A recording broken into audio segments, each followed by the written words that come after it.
कार्तिक मास स्नान में सुने जाने वाले इल्ली दुड़िया की कथा। तो प्रेम से बोलिए श्री कृष्ण भगवान की जय। एक इल्ली थी, एक दुड़िया थी। इल्ली बोली, या धुड़िया, दोनों कार्तिक नहाते हैं। धुड़िया बोली, जा, तू तो गिरी धुआरे में पड़ी रहती है, तो तेरी में तो ताकत है, तू ही नहा ले। मैं तो मोट बाजरे में पड़ा रहता हूँ, तो मैं तो नहीं नहाऊंगा। मैं तो हरा भरा सिट्टा खाऊंगा, ठंडा ठंडा पानी पीऊंगा। फिर इल्ली तो रोजाना राजी की बाई के पल्ले में लगकर नहा आती और धुड़िया नहीं जाता। कार्तिक उतरते ही पूर्णिमा को दोनों मर गए। इल्ली कार्तिक नहाई थी, इसलिए उसने राजा के घर में जन्म लिया, राजकुमारी बनी। और धुड़िया राजा के घर में मेढक के रूप में जन्म लेकर के आया। फिर राजकुमारी का ब्याह रचाया गया और जब विदा का समय आया, विदाई होने का समय आया, तब राजकुमारी का बैल जो है रुक गया। तो रानी ने पूछा कि बैल क्यों रुका, तेरे को क्या चाहिए, मांग ले। तब राजकुमारी बोली कि मेरे को मेढक सोने के साकल में बांधकर मेरे रथ के पीछे बांध दो। सबने कहा, राजकुमारी मेढक क्यों मांगा, तेरे को कुछ धन चाहिए तो ले लेना, मेढक क्यों लेना चाहती हो।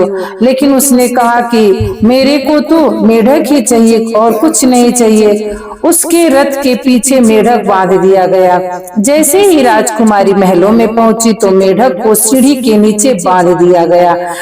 जब भी राजकुमारी सीढ़ियों से उतरती चढ़ती थी तो मेढक कहता था, ए चटको मटको श्याम सुंदरी, थोड़ा पानी पिला दो। मैं कहती थी कि तू कार्तिक नहा। एक दिन राजकुमारी देवरानी जेठानी ने सुन लिया। उसकी जो देवरानी जेठानी थी, उन दोनों ने सुन लिया और सोचा कि राजा कोई रानी लाया है या जादूगरनी। उन्होंने राजकुमार से कहा कि तू रानी लाया है या जादूगरनी, जो आदमियों से तो बात नहीं करती और जानवरों से बात करती है। राजा ने कहा, जब तक आंखों से नहीं देखूंगा मानूंगा नहीं। एक दिन राजा छुप कर बैठ गया। राजकुमारी महलों से उतरी तो फिर मेढक ने वही कहा और रानी ने भी वही जवाब दिया। तब राजा ने तलवार लेकर के खड़ा हो गया और कहा कि तू मेढक से क्या बात करती है, सच्ची सच्ची बता, झूठ मत बोलना, नहीं तो तलवार से तेरा सर काट दूंगा। रानी बोली, महाराज, पिछले जन्म में मैं एक इल्ली थी और यह धुड़िया था। इसको मैंने कहा था कि चलो हम दोनों कार्तिक नहाएंगे, तो यह तो नहाया नहीं और मैं नहा ली, इसलिए हम दोनों पिछली जन्मों की बातें करते हैं। राजा ने कहा कि कार्तिक में गंगा नहाने का इतना फल होता है, तो हम दोनों ही जोड़े के साथ कार्तिक क्यों नहीं नहाए और खूब सारा दान पुण्य क्यों नहीं करेंगे, जिससे हम आगे और इससे ज्यादा भी फल हमको मिले। दोनों कार्तिक नहाने लगे। राजा के घर खूब धन संपत्ति हो गई, अपार धन संपत्ति की वर्षा हो गई और कार्तिक नहाने से। हे कार्तिक महाराज, जैसे इल्ली को दिया वैसे सबको देना, जैसे धुड़िया को दिया ऐसा किसी को मत देना।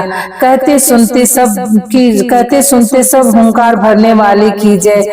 प्रेम से बोलिए कार्तिक स्नान दान विष्णु भगवान की जय, माता लक्ष्मी की जय, श्री कृष्ण भगवान की जय, राधा रानी की जय।